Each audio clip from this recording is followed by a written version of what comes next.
welcome back, or welcome if you're just joining us. It's The World This Week, and we're in the company of Catherine Field, Paris correspondent for New Zealand Print and Radio. Also with us, Sabrina Pandey, journalist for Global Voices, which collates, shall we say? Yeah. Which researches on citizen media that finds out what people are talking about in their different cities around the world and translates that information as well so that people have stories that are not in the mainstream. All right. Eric Randolph of the French news agency AFP is with us, and Craig Kapitas, editor-at-large for Quartz. How's Quartz doing these days? It's doing excellent. All right. It's good to hear. Opening up in Africa, and we recently launched in India. All right. Quartz, I see it getting picked up more and more. After Baltimore's worst riots since 1968, the long-awaited investigation into the death in custody of 25-year-old Freddie Gray submitted Thursday, and this Friday, prosecutors have read it. The findings of our comprehensive, thorough, and independent investigation, coupled with the medical examiner's determination that Mr. Gray's death was a homicide, which we received today, has led us to believe that we have probable cause to file criminal charges. To those that are angry, hurt, or have their own experiences of injustice at the hands of police officers, I urge you to channel the energy peacefully as we prosecute this case. I have heard your calls for no justice, no peace. However, your peace is sincerely needed as I work to deliver justice on behalf of Freddie Gray. All right, 6 officers again in all to be charged, one accused of second-degree murder, the others of manslaughter or assault. The state attorney general claims the officers failed to get Gray medical help, even though he requested it repeatedly. She called his arrest illegal. Gray emerging from a police van with spinal injuries and dying 1 week later. Monday's riots followed his funeral. A couple of points on this, and I guess the most obvious one, Craig Kapitas, is that this is a different script from what we saw in Ferguson, that suburb of St. Louis last August, or in Staten Island, where there the police were cleared. Different script, same testament. This is America. America is still wrestling with its original sin, which is slavery.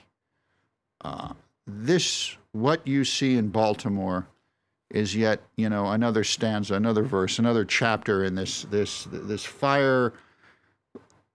fiery racial relations in the United States that have been going on there since the founding of the Republic. And there are so many ways you can talk about it, so many ways you can spin it. The reality is, yes, there is police brutality against black people. And then everyone, you might say, well, wait a minute, everyone in Baltimore who runs the town is black, and it's been Democratic for 40 years, so where did all those do-good policies, how come they didn't work? And then the argument starts. What I found, my takeaway, because everyone's going to have a personal takeaway from this thing, is in the interviews I have seen and read of the protesters on the streets who are predominantly African American, they're not educated. They can't speak English correctly. They have a very hard time formulating their ideas and concepts. You see understandable rage. And I look at that and I say, boy, the education system in the United States, particularly in the inner cities, is just not working. And then you look at the woeful statistics of how many people in this area have graduated from high school, over 50% unemployment. And you have to come to the final conclusion that there's something wrong in America. And the people that Americans have elected to fix this wrong, and they've been doing this now for my entire lifetime, really have fallen down at the job. Yeah. I don't see any other takeaway from this. I'd be curious to know that, why is it America has managed to elect a black president, but yet none of this equality has happened on a social level in America? We're still talking, as you rightly say, about the the illiteracy, the kids dropping out of school in Baltimore. In fact, that none of this has trickled down to a more equal society, and it just shows how far behind the actual on-the-ground society is in relation to, as you say, the people in charge. The question which you ask, depending on how it's answered, I could be charged with playing the race card or being a racist. Now in the United States, over the past 24 hours, a politician or even a commentator is not allowed to use the word thug to describe what happened to the people on the streets of Baltimore, because some members of the black community have said that thug has become the new N-word. We're using that now instead of the N-word, when a thug is actually a criminal. The level of political correctness for disenfranchised people in the United States has really percolated over the top. I wonder if maybe what happened in Baltimore has shown us that it's not just a question of race anymore, though. I mean, you raised the point that actually Baltimore does have a lot of African Americans running the city. It has an African American police chief, if I'm not mistaken, which wasn't the case in Ferguson last year. And a lot of people thought, well, that's the problem in Ferguson, was that African Americans weren't represented. Clearly, they are represented in Baltimore, but maybe it's actually more of a class issue than it is a race issue. And maybe we need to move the debate on to looking at those kind of questions, and also looking at what is the fundamental problem in America, which is the failure of the war on drugs and how that's criminalized essentially an entire class of people. War on drugs, but also a big issue is policing, and same as we saw in South Carolina recently, police are being prosecuted, and they're being prosecuted thanks to amateur video footage. Yeah, it's the big game changer, isn't it? That now you're not relying on another policeman's version of the events.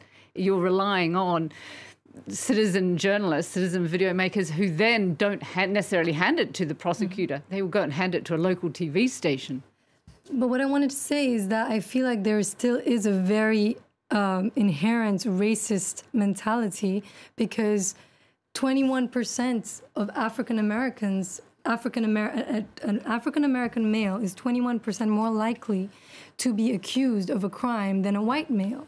And that is just a fact of the system. And I don't think that, yes, of course, I'm sure there are many uneducated African Americans, but I think that if we just focus on that fact, we're also belittling all the other ones that are educated. I said, no, let me be very specific here. I don't want to get in the weeds with you, but I said the protesters I have seen interviewed on television news and read their interviews in the newspapers. Okay, one question, though. They are the people on the streets who I have heard reflect a failed educational system, and I find that tragic. I understand, but what I wanted to say is that the media that you're following may also be biased. And I say that as somebody who writes for Global Voices, because our whole point is to show a different alternative story and an alternative reality by giving voices to people who are not in the mainstream, who are not necessarily targeted for fitting into a stereotype. So I think that saying something that it is just targeting people in that way can be a damaging thing in the future, if we're looking to resolve this. To pick back up on your point about the amateur footage, and not to be flippant about what is obviously a very serious case, but it boggles my mind that we're still getting these cases happening on such a regular basis. It's as if the police in America have not been following the news for the last few months. I mean, as if they hadn't heard about Ferguson or they hadn't seen the footage. But there's nothing new here. This has been going on since the founding of the Republic. Sure, I mean, there is no, there's a big mistake here if anyone tries to say Baltimore is different from Ferguson. Yes, it's different, as one chapter in a book is different from the next chapter, but it's the same tragic fire and brimstone story. Sure. It's almost as if it's gone on so long that one thinks that God has retired. Sure. But I think that amateur footage actually does represent a major change in how these issues are going to be dealt with in the coming years. I mean, I think we had David Simon, who wrote The Wire in Baltimore, calling it a revolution of civil liberties, the smartphone, simply because they're just not, people aren't going to get away with this as much. And what's the downside to that, though? Is there a downside to that? I don't think so. I mean, I guess. Well, I'm just being devil's advocate here. What if you're a police officer and there's some kind of crime going down, and everyone, you're worried if there's someone there with a smartphone, you might hesitate to use your weapon, and you're going to end up dead because you're afraid of being on the evening news. I think police hesitating. I think police hesitating and using their deadly weapon in America right now would be a massive positive for the country. Yeah. Unless you're staring down the barrel of an AK-47. It's not to put down, what must be an extremely difficult job for a lot of police in those areas. Absolutely. I think we've also got to look at what sort of place Baltimore and these types of cities are in America. The post-industrial world we're now in, they have some real poverty areas. There really hasn't been any sort of national idea about what you're going to do with these cities, particularly Baltimore, Chicago, Pennsylvania, a lot of these cities that were big industrial bases, Detroit, that are now just wastelands. And they were. It will take, according to the studies I've read, based on the Watts riots, the old Philly riots back in the 60s, and the Baltimore riots, you're looking at 20 to 30 years down the road before this inner city area in Baltimore can be revitalized to any extent to create a kind of environment that one would be content with. Areas like Watts, bad parts of Chicago, they're still, Atlanta, they're still reeling from the riots of the late 60s and 70s. This is a lot like Nepal. You cannot fix this overnight. It takes time, it takes commitment. And when you look at the leaders from Baltimore, I mean, has anyone here been impressed with the leadership they've seen speaking on the television from Baltimore? When you have Al Sharpton pushing reporters out of the way, alongside the female, the woman mayor there, who seems completely out of her depth, you kind of wonder, who elected these people? Well, the public did. You get what you pay for. All right, an open row has broken out among some of the world's most prominent writers, pitting the likes of Michael Ondaatje and Joyce Carol Oates against people like Salman Rushdie. At least half a dozen novelists boycotting next week's Pen Club Gala in New York over the honoring of French satirical magazine Charlie Hebdo. Charlie Hebdo honored with a Freedom of Expression Award. The paper was targeted in the Paris terror attacks because of its cartoons depicting the prophet. One of those boycotting, the Nigerian-American novelist Teju Cole, wrote, "In recent years, Charlie Hebdo has gone specifically for racist and Islamophobic provocations." Catherine Field, you're shaking your head. Well, thank goodness for Le Monde, who yesterday came out with the actual figures on how many front covers and how many stories in Charlie Hebdo were about Islam and Islam in France, and it wasn't very many. It was less than a handful. On this one, I'm with Salman Rushdie. I mean, what are these guys thinking? How much more do you have to do to be praised for standing up for freedom of speech? These guys were at their desks or at an editorial conference, and they were gunned down. What else do you need to do to prove that you actually deserve to be rewarded for what you've done? Eric Randolph? Yeah, I 100% agree with that. This is a free speech organization. These guys knew the risk they were taking. They specifically and openly spoke up for freedom of speech. They'd been attacked before, and they continued to do what they were doing for a reason. But I would say that although the authors this week have dressed it up in slightly more grandiose terms than this, I think part of the problem with Charlie Hebdo is that a lot of people just don't find what they actually produce to be very good. And I think a lot of what's actually being talked about today. You could call it offensive and puerile. Absolutely, and is it worth boycotting? It's not just that it's offensive and puerile. There are very good offensive and puerile satires in the world. I think Monty Python, South Park, and so on. I think the problem is we're thinking if we're going to give an award to something, does it really have to be Charlie Hebdo? But that's not the issue. The issue is free speech, and at 100% these guys have represented free speech and deserve this award. I just think that people find it difficult because Charlie Hebdo is quite often extremely unfunny and also just not very intelligent. And that's quite difficult for people to stomach the idea of giving them an award. I think that's true. I mean, the French humour doesn't necessarily travel well in the same way that Anglo-Saxon irony doesn't tend to travel across the channel very well either. So a lot of... Salman said that these bumptious morons at Penn were authors in search of character, and he was being kind. They should be drummed out of Penn. This whole issue hinges on absolutism. It goes back to what Rousseau or Voltaire said. It goes back to the Larry Flynt trial in the United States. Larry Flynt in Hustler magazine published the most pornographic, vile, misogynistic photographs of women you could ever imagine. They were disgusting. And anyone with horse sense supported Larry Flynt's right to do that. Because the moment you stop that, they're going to shut you down next, they're going to shut down France 24, and they're going to shut down you guys. So you have to be with these people. You have a right to disagree with them, but anyone in this profession who doesn't start off with that premise is missing the ball. Sabrina Pandey, I want your reaction to something Catherine just said, things being lost in translation. Cartoonists in France, they come from a very specific tradition in this country. Fact is, though, is that here are pictures. Now they're going around the world. Well, I think, you know, it's obviously what they're doing is meant to provoke.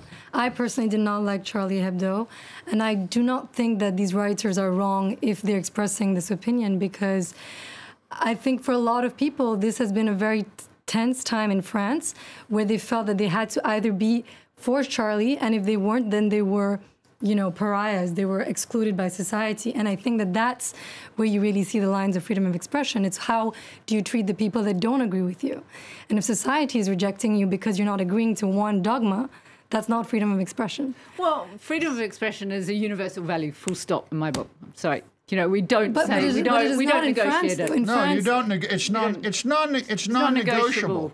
You know, and in France, you know, freedom of expression is really the prime right. You know, it's beyond blasphemy. It is the basic thing that everyone says, no, we don't discuss that. And I remember this coming up at the time of the Charlie Hebdo attacks, people saying, well, it was blasphemy.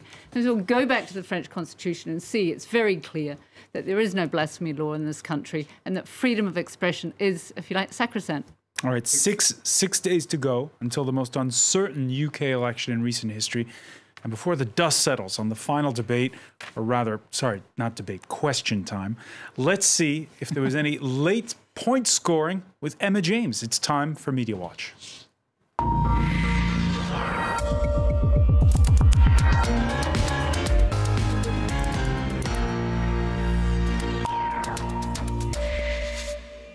Elections May the 7th. How did it play out, Emma, on that last question time? There we go. Yes, well, this was a question time where all of the questions were posed by members of the public, and you might think that that would mean a slightly easier ride for the UK politicians. But as we're going to see, not so much. David Cameron, in particular, faced some pretty gruelling questioning from members of the public. Let's take a listen. Anybody with half a brain can see that the NHS isn't sustainable in its present form, just pouring more and more money into it. You can't keep putting more and more money into it. It's very dangerous in elections to disagree with people, but I don't agree with you, sir. I actually think... Well, you're wrong. Well, okay. I should be there. I should be there. So there you go. Well, you're wrong. You wouldn't get that reply, I don't think, from too many journalists. They would normally give him a little bit more time to elucidate and explain himself. But the public really got into the spirit of this and gave those taking part a real grilling. Now, if we take a look at the New Statesman, they talk about what we learned from the three leaders in this TV election question time debate. It was just David Cameron, Ed Miliband, and Nick Clegg taking part in this particular debate. It says they all got an equal roasting, if you like, from members of the public. They praised We saw there the question about the NHS. The New Statesman, although it has actually come out and backed Labour, they praised David Cameron's performance when he was talking about the benefits of the NHS and how well it had served him, because, of course, he had a disabled son. He was treated on the NHS, and he spoke very movingly on that particular subject. However, they say he ended on a very bad note when he was questioned about the possibilities of a coalition. And really, none of the leaders want to be drawn on what they would do if it came down to being a coalition. They're all saying that they want to win it for themselves. And the public basically said, you know, we want to hear exactly what it is that you've got in mind. Winning by a mile is a good hope, but what if you don't, was one of the quotes from members of the audience there. If we take a look at The Independent too, they talk about Ed Miliband's performance, saying, tough times for him too. He fought to find a way out of the shadow of New Labour, with one question in particular on the issue of New Labour's spending when they were last in power. Oh, yes, oh dear indeed. Let's take a listen to that one. Do you accept that when Labour was last in power, it overspent? No, I don't. And I know you may not agree with that. But let me just say very clearly... Even with all the borrowing, year on year on year? No, I don't. Let me tell you. How can you stand there and say you didn't overspend and end up bankrupting this country? That is absolutely ludicrous. You're frankly just lying. Sorry. I guess I'm not going to convince you, but... Gosh, you know, hold on. I just want to put this to Eric Randolph. They went to such pains throughout this campaign not to engage with real people. You know, when they did all their photo ops, it was always, you know, with crowds that had been carefully selected, and for this to happen 1 week ahead of time. Well, yeah, it's kind of awkward. Eventually, I guess you have to actually meet some voters, and unfortunately for all three of the leaders, that was never going to go down well. So you know, it was never going to be pretty. Unfortunately, these are three of the least popular people in the country. So it's deeply unfortunate that they happen to be leading the three largest parties in the country at the same time. What a strange election. Yeah, it is. It's kind of fascinating. I mean, Britain's going through a real crisis, but quite an interesting moment where we're finally kind of breaking out of the two-party mould, and people are just so fed up with these characters that they're willing to consider new options. And you've got these little parties nibbling away at the edges of the main parties and forcing them to kind of think slightly more radically, hopefully, we think. But it's a pretty uncertain time for the country. Sky reported that 40% of those registered to vote haven't made up their mind yet. Mm. Yeah. That's a significant number in the UK. It's a really weird election. It doesn't really feel like a general election. It's more like everyone's having by-elections, because all the issues are incredibly local issues, like parking at your local hospital, and there's no actual thought about the United Kingdom's place in the world or even in Europe. Mm. You got to look at it's going to be interesting. You know, the last time around it was only 65% of registered voters voted, which was still about 20 points lower than it was 15, 20 years ago. Be interesting to see what that percentage of the voting public's going to be this time. So Sabrina, let me ask you, when you've seen on social media, because we saw Ed Miliband sit down with the comedian Russell Brand to try to engage more with young people. You heard there what Eric was saying. Are these politicians getting through to that demographic at all? Well, if it's anything to go by the question time that I watched yesterday, it seems that young people are very aggressive towards all candidates. Ed Miliband, I feel like he's become. Actually, from on Twitter, it seems like people are starting to warm up to him a bit more. He's also become better at speaking in public than he was at the beginning. And I think people are starting to feel that in terms of immigration issues, in terms of the EU, the fact that, having a referendum is not going to be categorically something that they're going to do, is something that a lot of young people, I think, identify with right nowadays, especially since a lot of them go to schools in different parts of Europe on exchange programs and that kind of thing. Emma, what did you find? Well, I think it was interesting that, in a way, it's almost like the personality politics is really key. With all of these debates, everyone seems to be homing in on the minutiae of what people are saying and verbal tics and what they do wrong. And it's a lot less, the coverage, a lot less about the actual issues themselves, which I think is part of the reason why it feels like we're not really talking about issues, and maybe why it doesn't feel like an election. More than in the past, personality politics? I think so, yeah, because we've had so many more of these debates, and also with social media being as it is now, everything is scrutinised.